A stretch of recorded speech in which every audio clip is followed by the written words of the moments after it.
my name is Ryan Lane, and welcome to my review channel.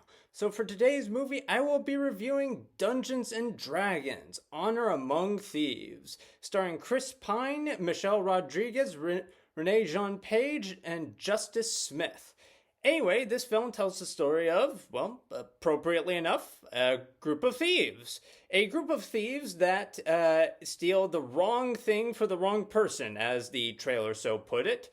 Anyway, this quest to steal a horn thingy majigger what's it ends up going disastrously wrong, and Edgin, played by Chris Pine, and Holga, played by Michelle Rodriguez, end up in jail.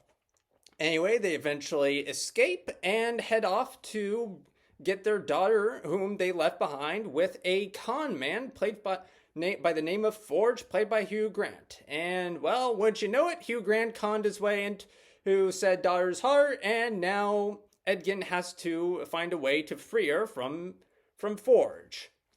And all while doing this, also defeat an army of red witches who wish to create an army of the undead because, I don't know, reasons. The film gives absolutely zero explanation.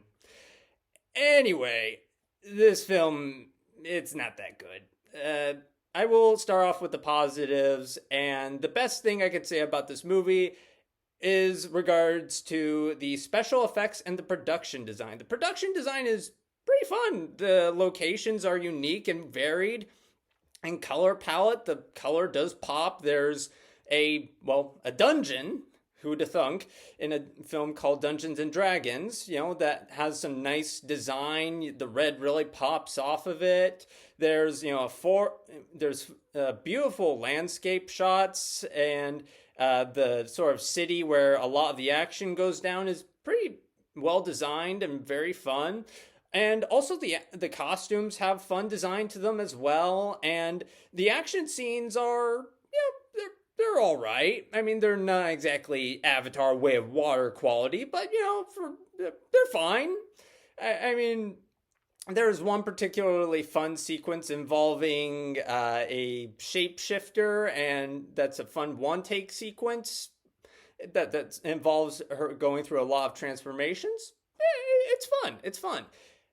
However, some of the special effects clearly could have used a bit more work. Like one in particular, like at one point Holga meets with this, very short man, and you can tell that they green screened him in. Like, it is sticks out like a sore thumb very painfully. It's like, really? Like, Peter Jackson managed to do this practically with the Lord of the Rings movies, for crying out loud, and yet you couldn't master that basic effect. I mean, of course, to be fair, Peter Jackson himself lazily gave up and just used green screen for the Hobbit movies, but even then he managed to do it better than how this film does it. But again, like I said, most of the special effects are decent enough.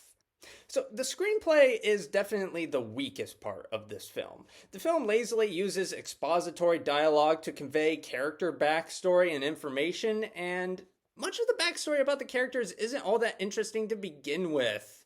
I mean, it's nothing you haven't seen before in countless other fantasy films done better and more imaginatively, even.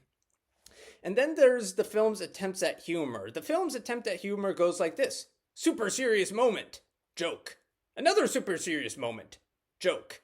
And while this works for many of films, a la, say, James Gunn, perhaps, the problem is the jokes aren't that funny, and you can see them coming a mile away. Like, for example, there's one joke where, there's a bunch of creatures that literally look like brains, but with feet.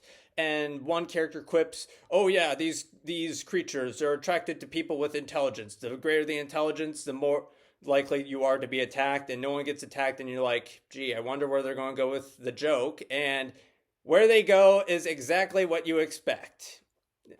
It's just, absolutely zero imagination in that regard. The screenplay also, weirdly enough, tries to set up a love arc between, the shapeshifter and Simon, a wizard played by Justice Smith.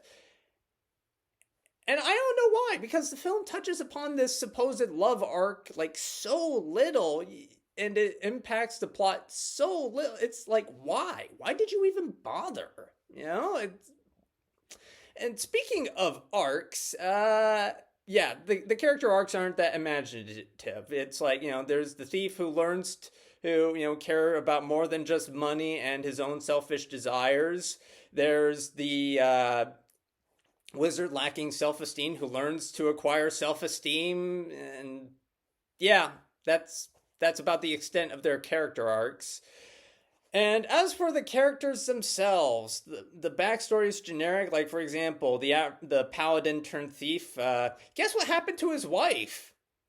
Yeah, the first thing you're thinking of, it happened. I get it. And as for the wife herself, she gets fridged so fast. It's like, wow, that's gotta be a record. Even Robin's looking at the character like, dang, you got fridged hard. And then, and as for well, basically the characters are thinly written and kind of rely upon the actors to bring out personality, and the actors do an okay job.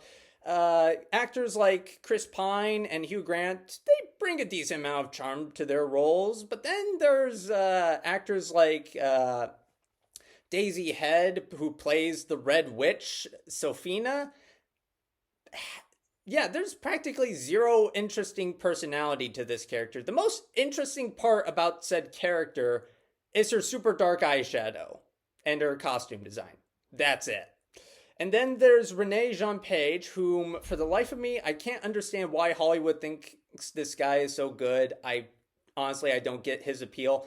Anyway, this actor, he's playing a paladin whose gimmick is that he's supposed to be like super seriously heroic, and it in theory this is supposed to be funny, but and comedically boring, if you will.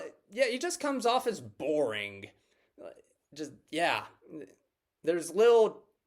I mean, there's little charm to this very boring character, which I get is kind of the point, but he's not even boringly charming. The plot itself also consists of a bunch of boring fetch quests where the characters travel from location to location and receive exposition dumps that aren't all that interesting. However, when the film actually does get to the thieving part of the movie, it actually kind of gets interesting. It involves a lot of creative problem solving, even if it does kind of rip off a video game by the name of Portal. And then there's the climax, which rips off the Avengers. And if you've seen the Avengers, you will know which comedic bit they are ripping off almost wholesale from that movie. So yeah, there are plenty fantasy movies that do what Dungeons and Dragons Honor Amongst Thieves does, but it does it so much better. So don't bother rolling the dice on this movie. And with all that in mind, I will be giving Dungeons and Dragons Honor Among Thieves 2.5 out of 5 stars. Anyway, thank you for watching. Have a good rest of your day. If you like this review and would like to see more like it, be sure to like and subscribe and leave a comment down below. And for today's comment section prompt of the day, do you play Dungeons and Dragons, and what's your favorite part about playing Dungeons and Dragons?